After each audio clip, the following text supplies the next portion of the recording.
Well, for me, my coming out was so kind of drastic in terms of what it affected that once I was out at that point, to me, I was in the deep end of the pool.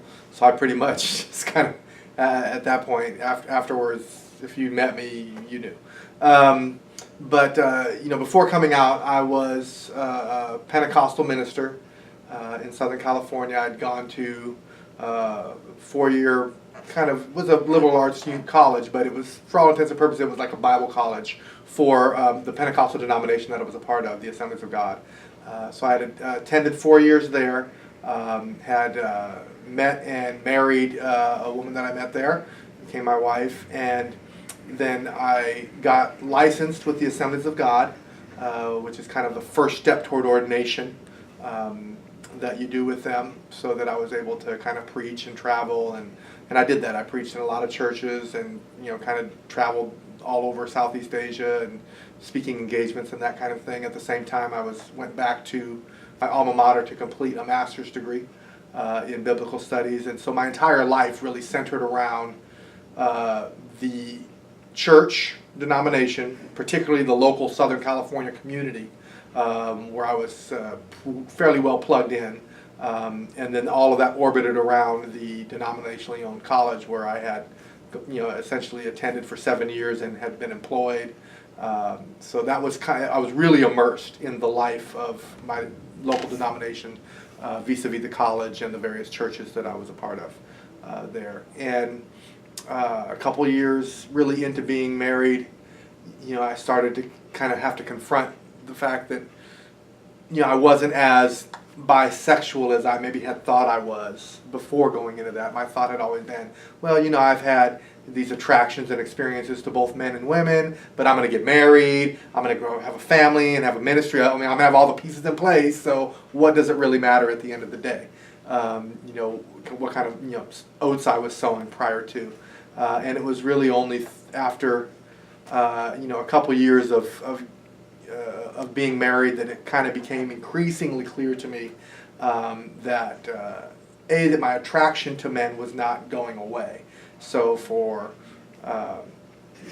some time I tried every kind of Pentecostal holy roller trick in the book to make it go away. I mean, I prayed, I did every kind of thing. I fasted for 30, 40 days at a time. Of course, not being able to tell anybody. People think, oh, you're so holy, you're so spiritual, you're going on all these fasts, and you do all this deep praying, and going on all these missionary journeys, and those things were important to me, sure. But really, it was about, it was like trying to scrub the stain of this attraction to men that was just not going away. It got to the point where the harder I would try, the worse it would get. And sure enough, I found myself being unfaithful in my marriage. And of course in my mind it was like, well, I'm just going to, I was like trying to release a pressure valve. I'm going to go release. And of course it was never enough of release. But I just kept all that buried in. I couldn't tell anybody, because the minute anybody in my world knew about that, everything would be gone. My family would be gone. My home would be gone. Certainly my career would be gone. All of my relationships with everybody I knew would all of a sudden be gone. And so it was like I was carrying all of that by myself. So what happened was I met this one guy who was, just supposed to be a pressure release situation. And we kind of had this little weird connection in a way that I hadn't really let myself kind of even think about wanting to have with somebody. So I saw him a second time, which kind of was a rule break. I broke my rules. I saw him again, and then I saw him again, and then one time, this is so horrible. I'm really a better person than this is going to sound. My wife was out of town on a business trip, and he had been pressuring me, hey, I want you to come spend the weekend. I want to take you out and show you the gay world, because I told him I'd never been to a gay club. I didn't know anything about the community. And as far as he knew, I was recently separated. I had told him some version that was kind of true enough about my experience without it being, yeah, my wife has no idea that I'm with you right now, that kind of situation. So he was like, I took advantage of the fact that my wife was out of town, and I went and spent the weekend with him. And it was just such a wonderful weekend. And as a result of that, when I was driving home at the conclusion of that weekend, really kind of in tears, because I recognized that I was beginning to feel things that I had never felt for anybody before. And I always had chalked that up to, well, you know, wasn't raised with my mom in the house. It was just my dad and my brother and I, and it was all men. And as all of my friends from college, all my fellow ministers, as we all met our wives and got married and they all became best friends and we were all best friends, you know, I noticed that they would start, like, you know, developing like these really kind of paired off kind of intense relationships with each other. Like, oh, let's hang out. Oh, no, it's date night. Got to hang out with the wife. What, on a Friday night? Date night's for Tuesday. Friday night's for the guys to hang out. You know, I just never got that apple of my eye. You know, I live and breathe. I loved Stephanie. That's my ex-wife's name. You know, I love her to death. Still love her to this day. But it was never that kind of, I can't wait to get home to you. It was never you complete me kind of situation. And I just thought that wasn't my experience to have. Like, I just was wired different until I started recognizing that I was having those types of feelings for this guy that I've now been seeing kind of for the better part of a month and a half. And driving home from that weekend, you know, I remember being in the car and looking in the rearview mirror on the highway, and I just took a deep breath and I just said out loud to myself in the little rearview mirror, I'm gay. And you know, that it was the first time I'd ever said that, and what I meant when I said it was the things about me that I now recognize are needing to have a relationship with another man aren't going to change. And that no amount of praying and fasting and all of that is going to make it go away. I still wasn't sure how God felt about it. But I knew that, okay, the whole just keep it on the quiet until I can find a way to get rid of it was no longer tenable. And so in that moment, with what little integrity I had left, I was like, well, if I'm not, you know, if I'm not trying to make it okay, then I need to be honest. And so I decided at that moment that I was going to have to come out, certainly to Stephanie, you know, and that from there that would mean, you know, the dissolution of the rest of my life. But I'm such a careful planner. I didn't like come home and, oh, Stephanie, you know, I wasn't waiting by the door when she got back from her business trip. I thought, well, you know, I'm going to lose my job. We're going to get divorced. We have all this kind of little, you know, young couples, you build debt. We had just bought a condo, right? I'm like, I'm going to destroy not only her life, but I'm going to destroy her financial life as well. And I didn't want that to happen. So I was working at the college at the time, and I was doing kind of like some part-time work as a young adults pastor at a church. But I was getting ready to take a job as an associate pastor at another church. And so I've been talking with my boss at the college, saying, hey, you know, I want to take this job. And my boss was like, well, we'll give you 3 months worth of severance to help you as you transition into that as a way of supporting you in becoming and taking the next step in your pastoral career. So I was like, I need that 3 months of severance. So without telling my wife anything, I went and told my boss, hey, I want to go ahead. I'm starting that job next month. This is going to be my last month. I had 30 days notice, and then signed all the paperwork for the severance, kept it all on the hush-hush. I was like, I don't want a going-away party because everybody, my wife knew everybody at the college too. So I don't want anybody to know. I'll tell people individually. My boss was like, okay, sure. So for a whole month, I planned it all out. I had the severance package taken care of. I went out and bought this little pickup truck because, you know, when you're married, you know, your wife drives the nice car and you drive the crappy car. So I was like, this crappy car is not going to work if it's the only thing I own. So I went and made arrangements to buy this little pickup truck. I went and found some guy who was renting a room in the neighborhood so I'd have a place to live. And I got all of those pieces in the puzzle. And then I wrote all these letters to everybody who I knew was going to find out, but that I wanted them to hear from me, even though I wasn't emotionally ready or even capable, I think, of talking to people personally about it. So I wrote probably a half a dozen letters, including my dad and my grandparents and different people that I knew that were professional friends of mine. And the last day of my job at the college, I signed my paperwork, my exit paperwork, got my severance signed, and I went to the mailbox, dropped the letters off in the mail, and I tell you, that was the moment, right? It's when I was standing at the mailbox going, as soon as these leave my hand, it's done, right? At that point, I can't go back. And I've been doing this now for a month. So I put those in, I released them into the mailbox, I went to the Ford dealership, picked up my truck, went over to the new place, gave that guy, who would end up being my roommate, and still a good friend to this day, gave him a deposit on the room, and then went home and walked in the house. And Stephanie looks up and she could see me coming in through the open front door, and she goes, you need to tell me something about the new vehicle you just picked up. And I said, well, I got to have a broader conversation. And, I sat down and I got so overwhelmed I couldn't get it out. And I'm like, and then she could tell that it was really bad. And so she goes, what? Just tell me, what is it? You've met somebody, you're leaving me, you're gay, what is it? And I just kind of sat there and I was like, well, in a sort of kind of a way, all of those things. And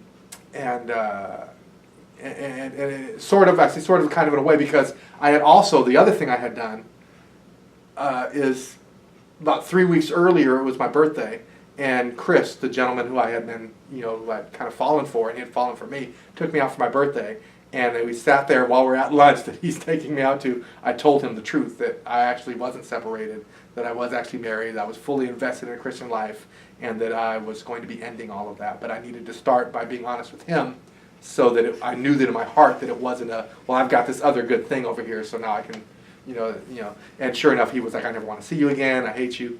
You can't believe you did this to me, and I can't believe you did this to her, and you're such a horrible human being.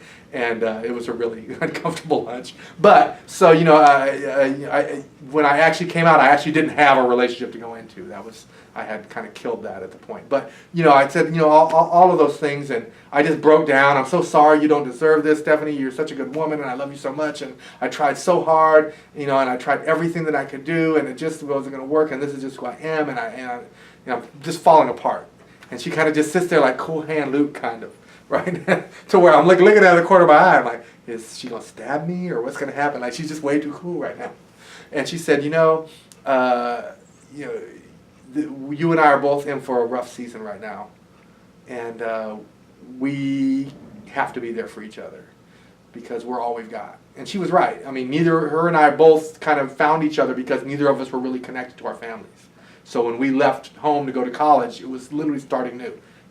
Have family that we love, but they weren't our life.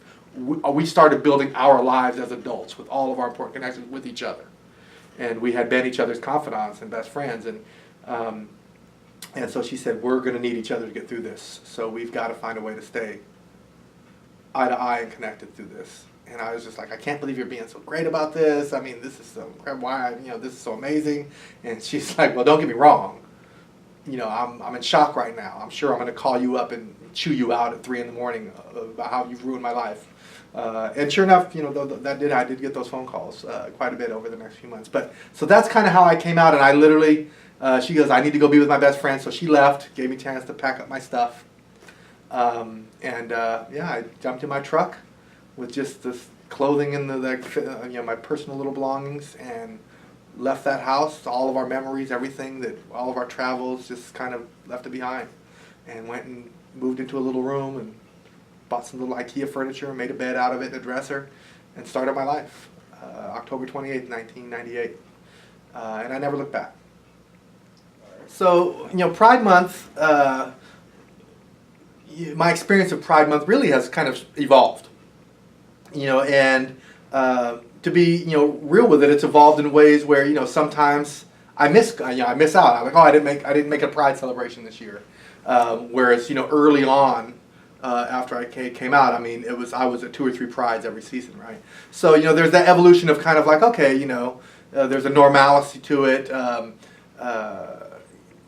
I find it kind of more essential that my involvement with Pride Month be shaped around kind of how I'm serving the community through the church, obviously being 100% present for the things that we as a church, or really even throughout my career in LGBTQIA plus churches, making sure that I was giving my 100% to the church's effort to honor Pride and to help people journey through their own kind of process of celebration, acceptance, community, and connection through the lens of their faith. So that commitment has been unwavering. Even as personally, I find myself more hit or miss these days about whether I make it to a Pride celebration or not. And as I've gotten older, I'm certainly the whole weekend like, I'm going to go hit all the Jeffrey Sanker parties. I probably just told on myself there, didn't I? All the parties on Friday night, and then Saturday we're going to hit the festival. But I'm thinking California now, where the parades are always on Sunday. So Friday night you go hit the parties and all the bars and you do everything. And Saturday you hit the festival all day long and then end up at the bars. And then Sunday you have the parade and you're just drinking all day with the parade. And then maybe you make it into the festival again, or maybe you just go hit the bars.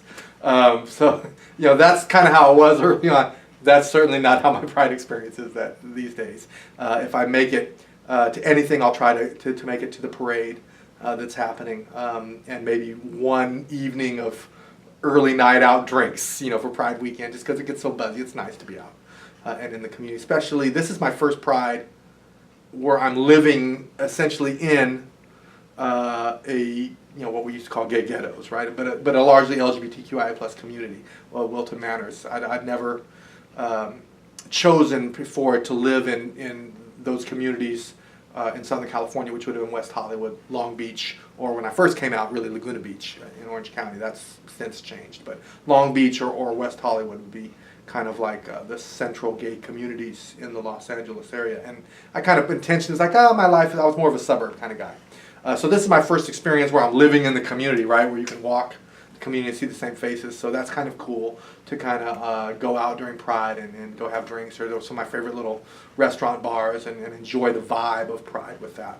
But in terms of why Pride is meaningful and why I will always, regardless of what's happening with it, feel that Pride is important. And this is important to say because the meaning of Pride is changing, and in ways that have people in the community really involved in what I would call an intense discussion about whether Pride is being true to what it should be or not. And it's always had that kind of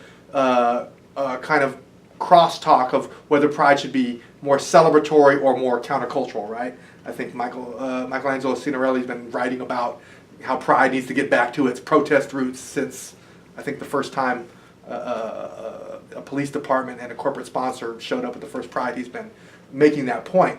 So that conversation has always been happening, but recently, and with Pride last year, we had Pride celebrations all over the country that were the subject of protests from within the queer community, particularly with queer communities of color who might have been aligned with other justice-seeking groups, talking about the increased police presence and participation of police with Pride, and of corporate sponsors who, maybe they're on board with being gay now, but they're still maybe having some other policies that are oppressing some other group that we ought to be in solidarity with. So that's a real conversation that's happening, and I suspect we'll continue to see that happening this season in Pride and in seasons to come, especially in this kind of culture of resistance that we find ourselves in right now.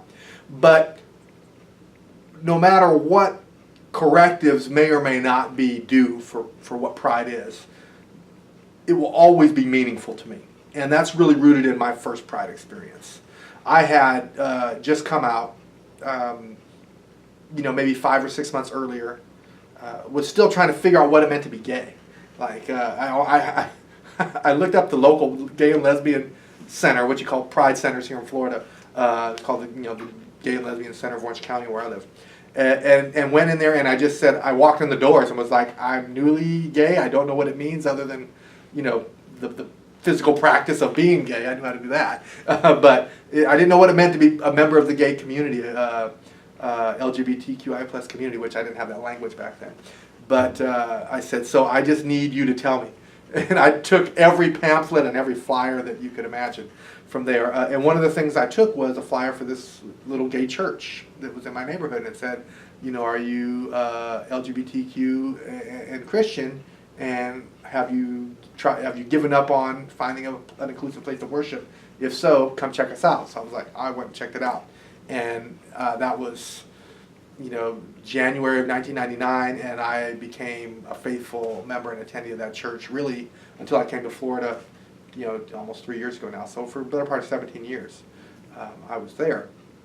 But in those early months, I was just kind of getting myself wrapped around the fact that, okay, maybe God was okay with me being gay, and that the choice that I had made was the right choice and was one that God honored.